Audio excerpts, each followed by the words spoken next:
chamber to celebrate a truly historic occasion, which is 26 uninterrupted years of democracy in Nigeria. Your Excellency's address has not only elevated our commemoration, but also reaffirmed the vitality and resilience of our democratic institutions.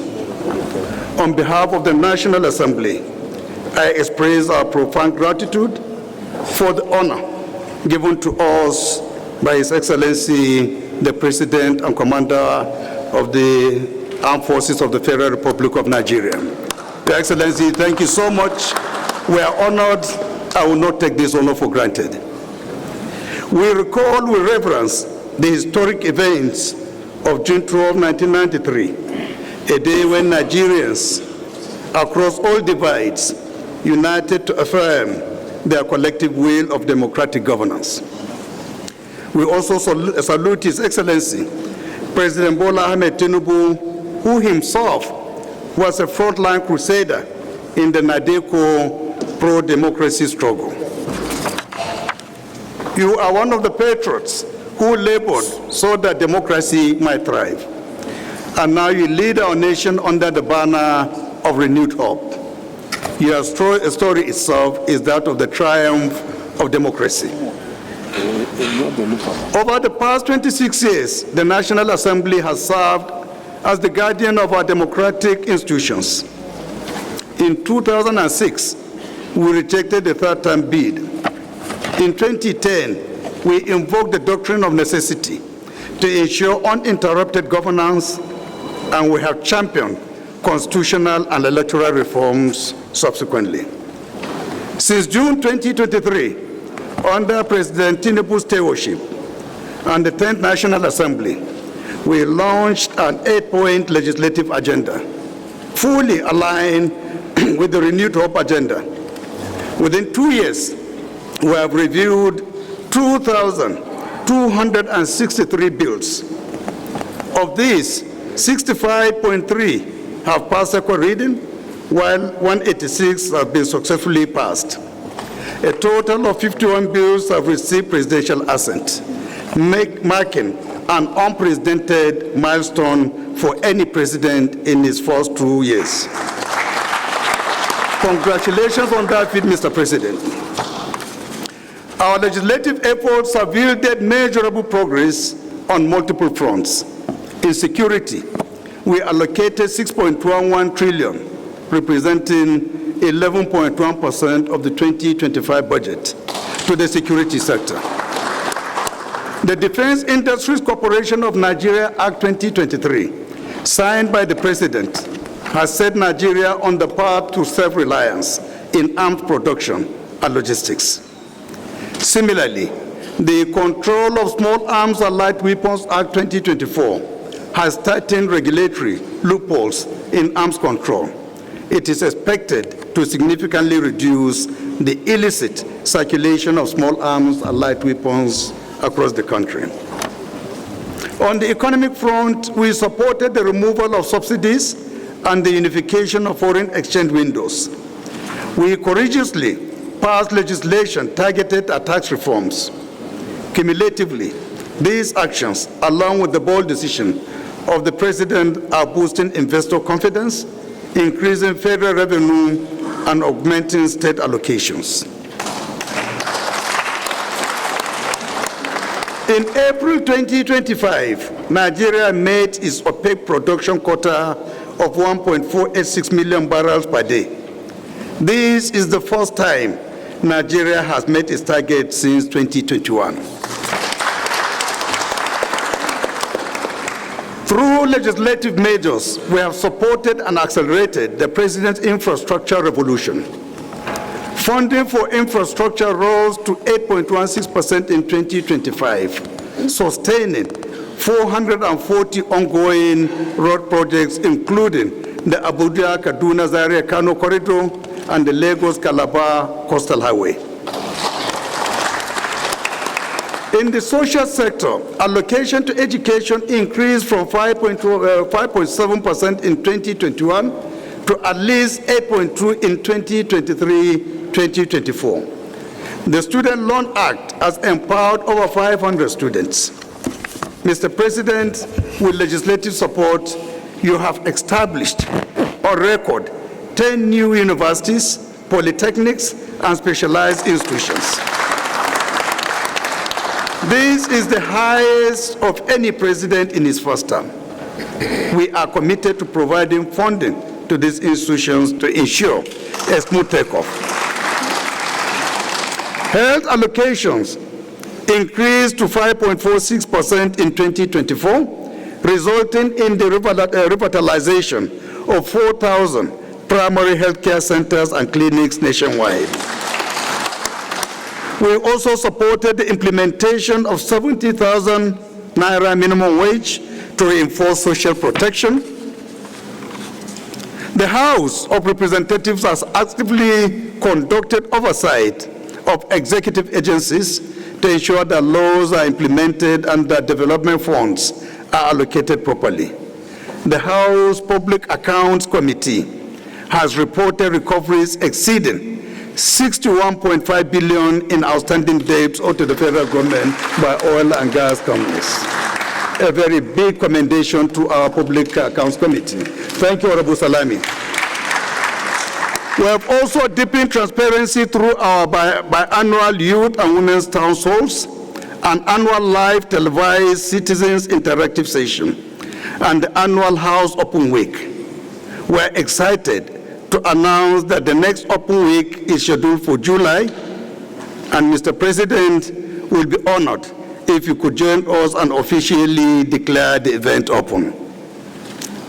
Our parliamentary diplomacy has flourished with the establishment of 82 friendship groups, fostering legislative ties with global partners.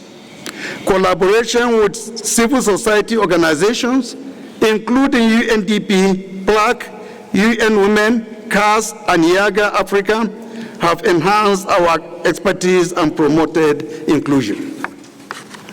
Notably, the 10th House has partnered with the UNDP, resulting in a memorandum of understanding to mobilize 50 billion naira over 4 years for the parliamentary development project of the House, thereby strengthening the capacity of members of the House of Representatives. Mr. President, distinguished colleagues, the 10th House has proven to be a house with a human face. In March 2025, members donated the sum of 705 million naira, equivalent to half of their salaries over 6 months, to support the Mr. President's relief program for vulnerable Nigerians. The House has also contributed the sum of 650 million to provide housing for the families of deceased members and former leaders. Furthermore, individual members donated over 500 million to support communities ravaged with civil strifes in Kaduna, Enugu, Anambra, Oyo, Niger, Borno, Plateau, and the Federal Capital Territory, assisting displaced persons affected by banditry and communal violence. Furthermore, as part of the Renewed Hope agenda, the 10th House extended dedicated support to our traditional institutions, recognizing their vital role in community leadership and cohesion. We provided 40 new vehicles to traditional rulers across 6 geopolitical zones to enhance community engagement. Mr. President, we express profound gratitude to you for conferring the national honor of GCON upon the office of the Speaker, following pleas by members, and for expanding the National Security Council to include the President of the Senate and the Speaker of the House. Both decisions affirm the principle of institutional partnership. Thank you very much, Your Excellency. Mr. President, at the risk of provoking the First Lady, I wish to reveal a secret to you. Here at the House, members fondly refer you to as the darling of the legislature. You have accomplished what no president has done for the National Assembly, namely substantially augmenting our capacity to respond to the needs of our constituents. We thank you for that. While we celebrate our successes, we remain acutely aware that it is not yet Uhuru. As we enter the second half of our term, our determination is unequivocal to expedite and finalize the constitutional amendment process by December 2025. Some of our priorities include special reserved seats for women, formal constitutional roles for traditional rulers, and legal backing for a 35% affirmative action gender policy. We appeal to the chairman of the Nigerian Governors Forum and the Progressive Governors Forum to advocate for these essential reforms at the level of the state. Mr. President, I would be remiss in my responsibility to you if I conclude my brief remarks without also offering some useful recommendations on the way forward. You have demonstrated remarkable resolve in removing the fuel subsidy and allowing the Naira to float. Now we require an equally decisive intervention in our power sector. While progress is evident, it is time to wave your magic wand once more to break the cycle of underperformance by shifting from an over-reliance on thermal and hydroelectricity to a diversified energy mix. We must embrace renewable and clean energy sources, such as solar, wind, and even nuclear, to ensure a reliable and sustainable national grid. If anyone can do this, Mr. President, it is you. Secondly, developing the solid mineral sector is essential for Nigeria's economic diversification. While we have some existing geological data, it lacks the precision and quality needed to support large-scale exploration. To complement executive actions, the House of Representatives will immediately commence an urgent review of the 2007 Mining Act to allow subnational entities to operate within the profitable limits of the law, while enhancing oversights and mitigating security risk. If pursued with discipline and clarity, these reforms will position solid minerals as a strategic pillar of our national economy before too long. In conclusion, Mr. President, permit me one final honest appeal.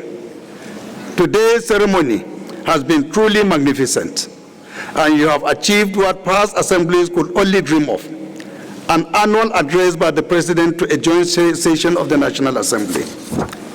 By accepting our invitation, you have made history. I respectfully urge that we now institutionalize this address as an annual event. On behalf of the Senate and the House of Representatives, I thank you for choosing to celebrate this Democracy Day with us in this hallowed chamber. Happy Democracy Day, Mr. President. Happy Democracy Day, all members of the National Assembly. May God bless the Federal Republic of Nigeria.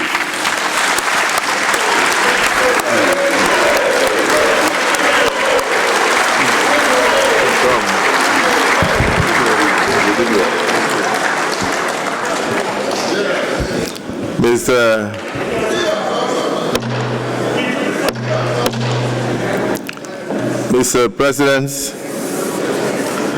in the midst of that eloquent speech by the Right Honorable Speaker, Tajuddin Abbas, PhD, GCON,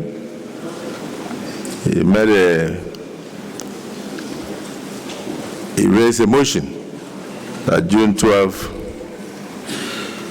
should be formalized as a presidential day of address to the joint session of the National Assembly. I will put the question.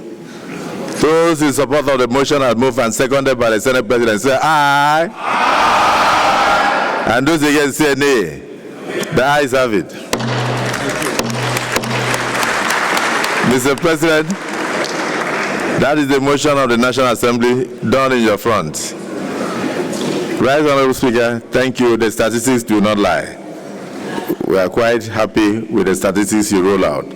and the pro-people's house that we all run. Mr. President, one request.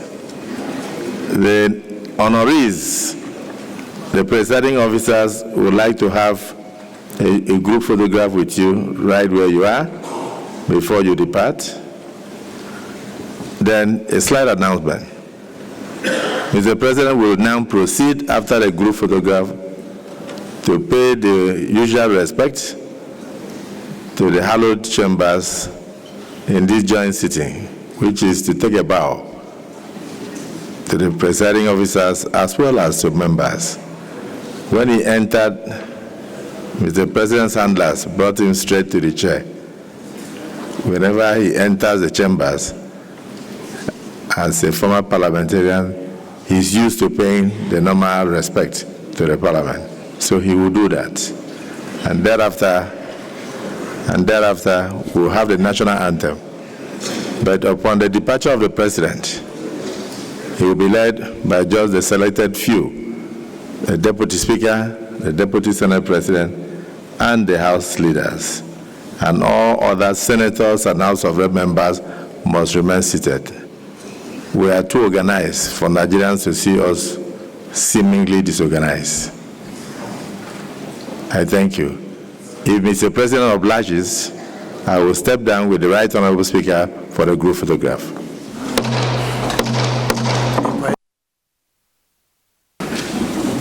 With the permission of the President, the Vice President of Nigeria is hereby invited to join this picture.